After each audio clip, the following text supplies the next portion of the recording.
Hey, welcome back to the Big Ranch Show. Thank you for joining me. Now, there's a little bit of news coming at you about COVID-19 and the vaccines, and some pretty good news if you ask me.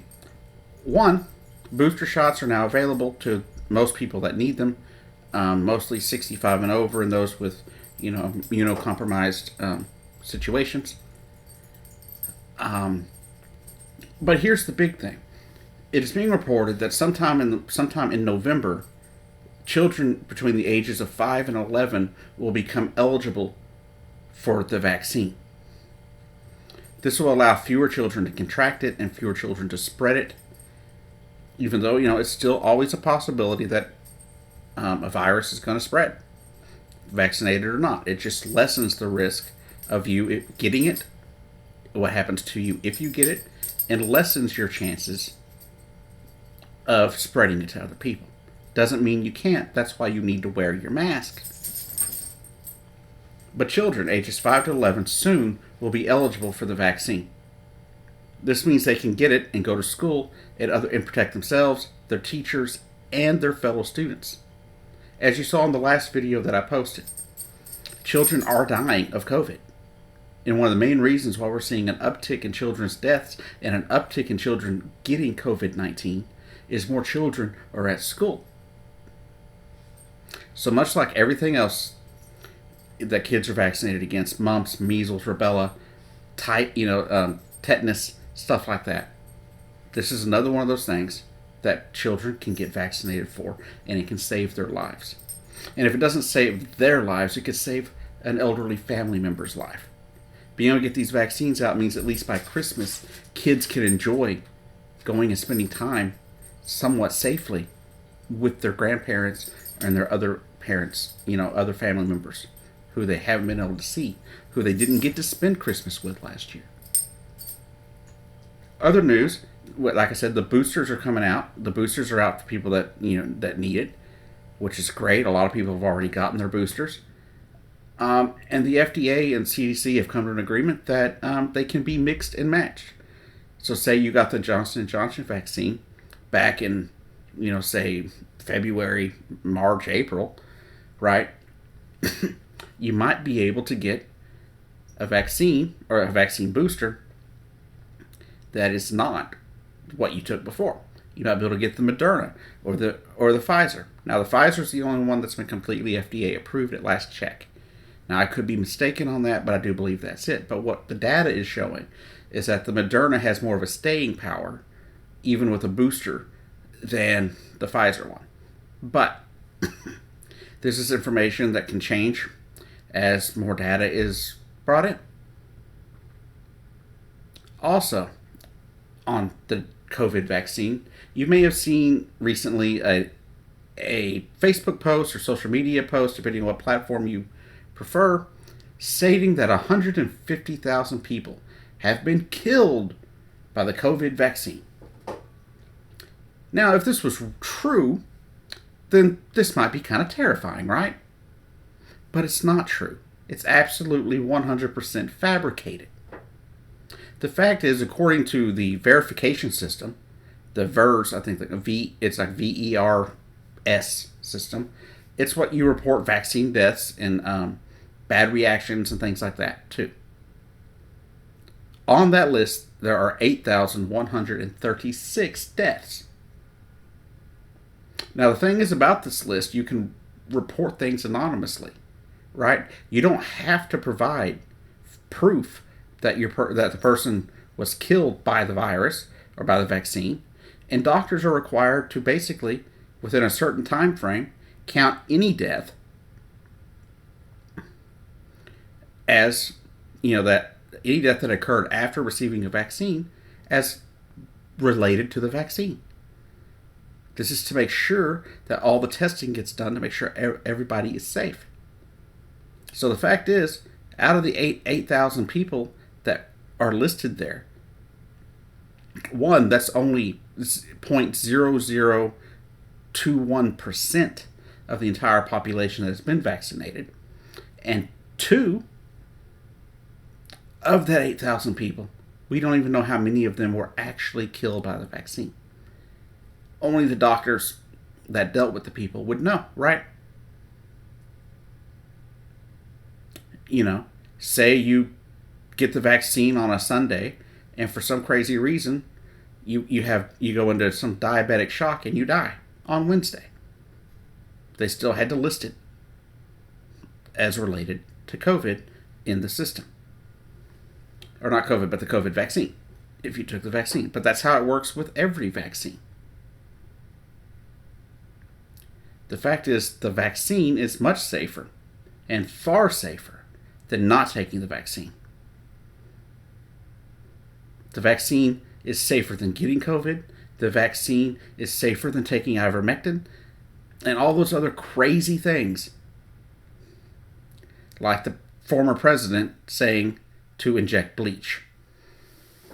So at the end of the day, the vaccine is what it is. The vaccine is very important. Myself, as an immunocompromised person, I thank those people that went out and got the vaccine. It makes it a little safer for me to be able to go out in public. But now that you got the COVID vaccine is out, COVID is still there. It's still going up because not enough people are getting vaccinated. A lot of people have bought into this BS that the vaccine is going to kill them, that the vaccine is bad. And many of them happen to be on the right. This is a very sad situation, if you ask me, because this shouldn't be political. The fact is, the vaccine not only protects you, it protects your fellow Americans. If you're pro-life, you should probably be pro-vaccine, because it saves lives. And I don't think this should be a political issue. It should have never been made political. No matter what party you support, we should be standing in line to get the vaccine to save our country, to protect our countrymen. That's what we should be doing. We should be doing anything possible, anything we can to lower the chances of spreading the stupid virus. We don't need political BS involved in it. The fact is, a lot of the stuff you're seeing about COVID vaccines and people, the lies you're seeing about COVID vaccines, they're actually coming from places outside of the U.S. They're being fed to us. We're being duped, people. Do you really believe that the cyber experts and the cyber in China and the cyber experts in Russia aren't doing their best to feed us the most insane misinformation? They have figured out a way to weasel themselves into our nation. And they don't have to break a law to do it. All they have to do is create some fake accounts. Maybe in violation of terms of service. Or hell, even real accounts. Then they're not violating terms of service, right? And they start spreading out that, they get themselves popular somehow or another, buying ads, whatever. And then boom, they're posting all over Facebook. All your friends are sharing it. And you're getting bombarded with fake information every day.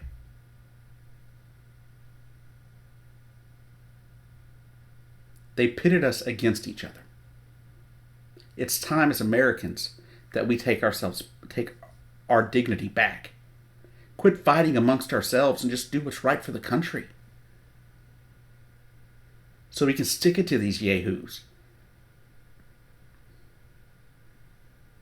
I'm going to tell you something that a lot of people didn't want to believe during the Trump era. The Russians will never be our friends. The Russians are not our friends, and they never have been our friends. I don't care what anyone tries to say. There's always been a part of the Russian government who has been out there to come at America every single day. From the time they were the Soviet Union to the time of their collapse, through Boris Yeltsin, and then, of course, Vladimir Putin. Vladimir Putin has made it clear his entire life, adult life, ever since the collapse of the USSR, and the rise of democracy in Russia, that he detests democracy, that he detests the way America supposedly pushed our democracy on them. When it looked to me that the people of Russia wanted to change, that they were tired of the strong arm tactics that the Soviets used. But he despised the fall of the Soviet Union. He's done his best to try and reconstitute what he can of its, 20-year reign over Russia. Russia was never going to be our friends. They were using the last president. I don't think he knew they were using him, but they were using him. I don't think that Donald Trump himself did anything to collude with the Russians. But I do believe that they were using him as a little pawn, because they knew how to get to him, just like the North Koreans. And I think we're having some of the same problems now. I don't think the change of president changes a whole lot. Russia and China are still coming at us. They're still invading our voting systems. They are still sending false information, misinformation throughout our social media, and it is not helping.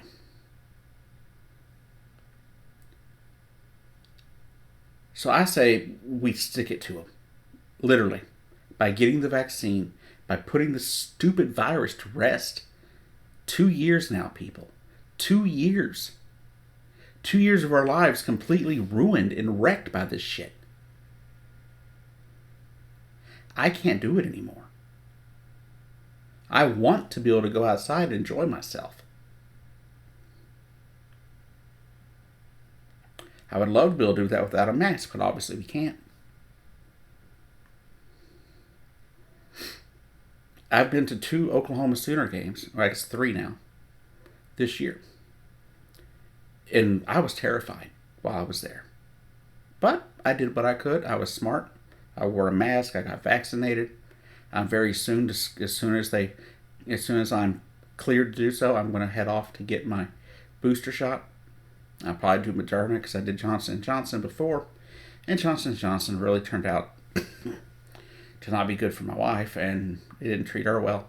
She had some bad reaction to that. But also, it wasn't as effective as the Moderna or even the Pfizer vaccine. But all I can say is if you've had the vaccine, as soon as you're eligible to get a booster, go get one. Anyways, y'all have a great day. I'll see you down the road.